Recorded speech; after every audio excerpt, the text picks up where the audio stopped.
ବାଘ ମାମୁଁ, ଗରମ ଦିନ ତ ଆସିଗଲାଣି। ଚାଲ ଆମେ ସମସ୍ତେ ମିଶିକି ନଦୀ କୂଳରେ ପିକନିକ୍ କରିବା। ପିକନିକ୍ କରିବା ଯେ ଆମ ପାଖରେ ତ ଟଲି ରିକ୍ସା ନାହିଁ।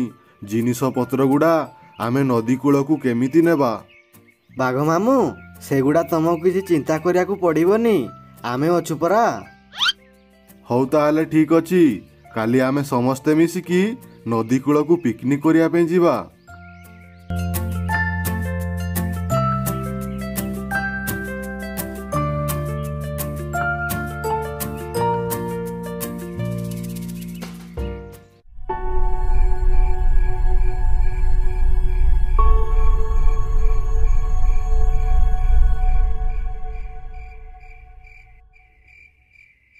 ଆରେ ପଲ୍ଟୁ, ରାତି ତ ହେଇଗଲା। ଚାଲ ଆମେ କୋଉଠୁ ଗୋଟେ ଟଲି ରିକ୍ସାକୁ ଚୋରି କରିକି ଆଣି ଆସିବା। ହଉ ଚାଲ।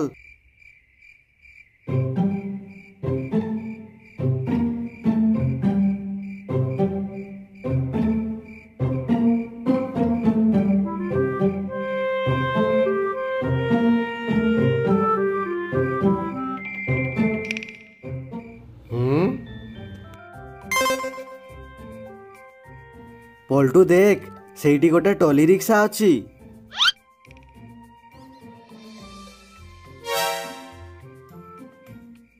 ମତେ ଲାଗୁଛି ସେଇ ରିକ୍ସାଟା ଭାଲୁର।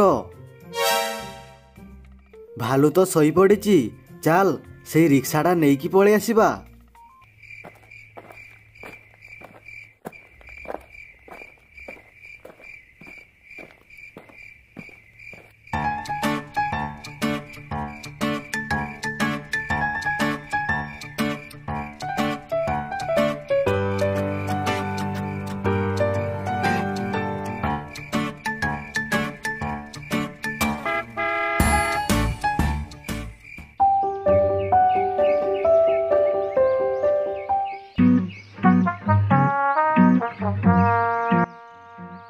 ବାଘ ମାମୁଁ, ଆମେ ତ ଟଲି ରିକ୍ସାର ବ୍ୟବସ୍ଥା କରିଦେଲୁ। ଚାଲ ଆମେ ତାହେଲେ ପିକନିକ୍ ଯିବା ପାଇଁ ବାହାରିବା। କିନ୍ତୁ ଶିଆଳ, ତମେ ଏଇ ରିକ୍ସାଟା କୋଉଠୁ ପାଇଲ? ବାଘ ମାମୁଁ, ସେ କଥା ତମେ କିଛି ଚିନ୍ତା କରନି। ଚାଲ ଏବେ ଆମେ ପିକନିକ୍ ଯିବା। ହଉ ଠିକ୍ ଅଛି, ଚାଲ।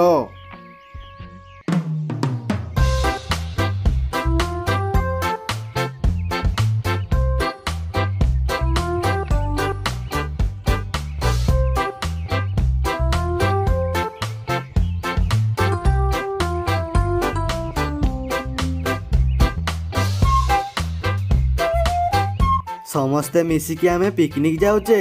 ମତେ ତ ବହୁତ ଖୁସି ଲାଗୁଛି। ଆରେ ଶିଆଳ, ଆମେ ପିକନିକ୍ କରୁଛେ ବୋଲି ମତେ ବି ବହୁତ ଖୁସି ଲାଗୁଛି। ଆରେ ଶିଆଳ, ମୁଁ ତ ବହୁତ ଦିନ ପରେ ରିକ୍ସା ଚଲାଉଛି। ଦେଖ ତ ମୁଁ କେମିତି ଦେଖାଯାଉଛି। ଇଲେ ବାବାଲେ, ତମେ ତ ପୁରା ହିଲ ହିଲ ଲାଗୁଛ ଆଉ।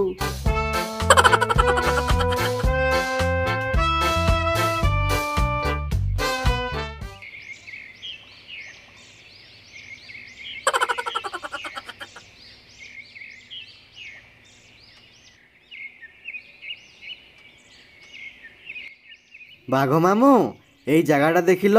ଏଇ ଜାଗାଟା ପିକନିକ୍ କରିବା ପାଇଁ ଭଲ ଲାଗୁଛି ନା? ଆରେ ହଁ ଶିଆଳ, ଏଇ ଜାଗାଟା ପିକନିକ୍ କରିବା ପାଇଁ ଭଲ ଲାଗୁଛି।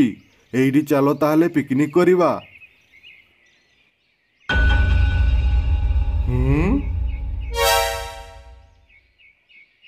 ଆରେ ଆରେ, ମୋ ରିକ୍ସାଟା କୁଆଡ଼େ ଗଲା?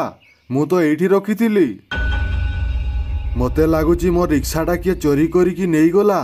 କାହାର ଏତେ ବଡ଼ ସାହସ ମୋର ରିକ୍ସା ଚୋରି କରିକି ନେଇଯାଇଛି?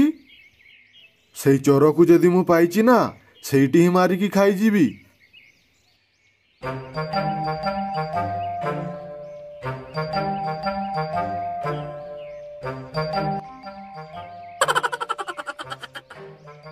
ବାଘ ମାମୁଁ ଦେଖ, ଅଲ୍ଟୁ ଆଉ ପଲ୍ଟୁ କେମିତି ଗୀତ ଶୁଣି ଶୁଣି ଶୋଇପଡ଼ିଛନ୍ତି।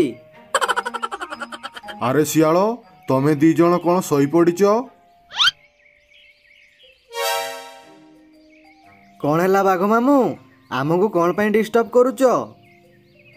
ଆରେ ଶିଆଳ ଦଳ, ତମେ ଦି ଜଣ ପାରା କହିଥିଲ ମାଂସର ବ୍ୟବସ୍ଥା କରିବ। ଆଉ ଏଇଠି ଶୋଇଛ କ'ଣ? ଯାଅ ମାଂସର ବ୍ୟବସ୍ଥା କର। ବାଘ ମାମୁଁ ତମେ କିଛି ଚିନ୍ତା କରନି, ଆମେ ଏବେ ହିଁ ଯାଉଛୁ ମାଂସ ନେଇକି ଆସିବୁ।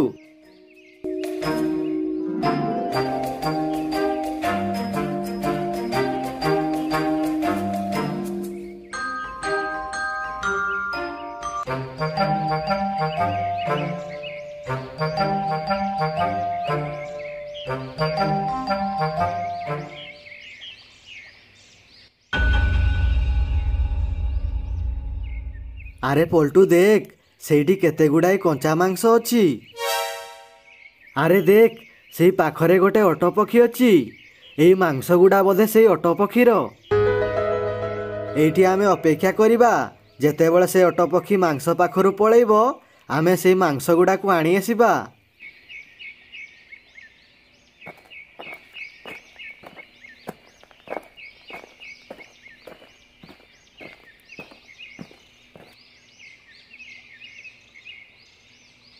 ଆରେ ଓଟପକ୍ଷୀ ତ ପଳେଇଲା, ଚାଲେ ଏବେ ଆମେ ମାଂସ ଗୁଡ଼ାକୁ ଆଣି ଆସିବା।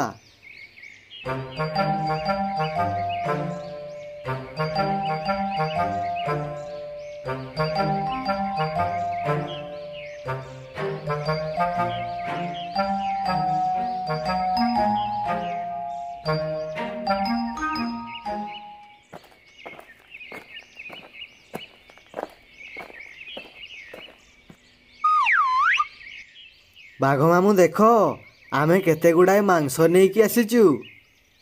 ଆରେ ବାଃ, ତମେ ଦି ଜଣ ତ ବହୁତ ଗୁଡ଼ାଏ ମାଂସ ନେଇକି ଆସିଛ।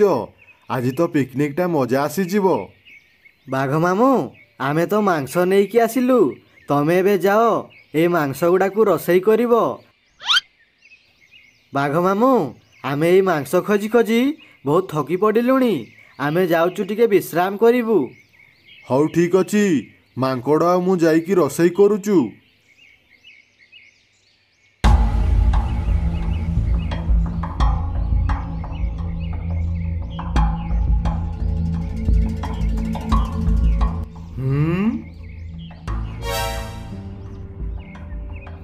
ଆରେ ମୋ ମାଂସ ଗୁଡ଼ା କୁଆଡ଼େ ଗଲା? ମୁଁ ତ ଏଇଠି ରଖିକି ଯାଇଥିଲି। କିଏ ମୋ ମାଂସ ନେଇଗଲା? କାହାର ଏତେ ବଡ଼ ସାହସ? ମୁଁ ଯାଇକି ଟିକେ ଦେଖେ ତ।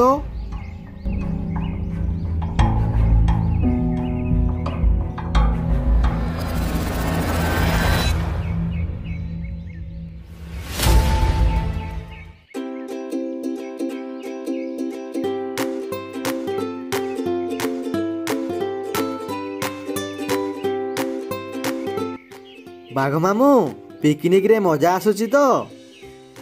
ମଜା ଆସୁଛି ଯେ ମୋତେ ବହୁତ ଭୋକ ଲାଗିଲାଣି। ଚାଲ ଆମେ ସମସ୍ତେ ମିଶିକି ବଢ଼ା ବଢ଼ି କରିକି ଖାଇବା। ଆରେ ଖାଇବା ଆଗରୁ ଟିକେ ସିଆଡ଼େ ଦେଖ, ଓଟପକ୍ଷୀ ଆଉ ଭାଲୁ ମାଡ଼ି ଆସୁଛନ୍ତି। ଏମାନେ ଦି ଜଣ ବୋଧେ ଜାଣିଗଲେ ଆମେ ରିକ୍ସା ଆଉ ମାଂସ ଚୋରି କରିକି ଆଣି ଆସିଛେ ବୋଲି। ଆରେ ତମେ ସମସ୍ତେ ଦେଖୁଛ କ'ଣ? ଏଠୁ ସବୁ ଦୌଡ଼ିକି ପଳାଅ, ନହେଲେ ଓଟପକ୍ଷୀ ଆଉ ଭାଲୁ ଆମକୁ ମିଶିକି ମାରିକି ଖାଇଯିବେ।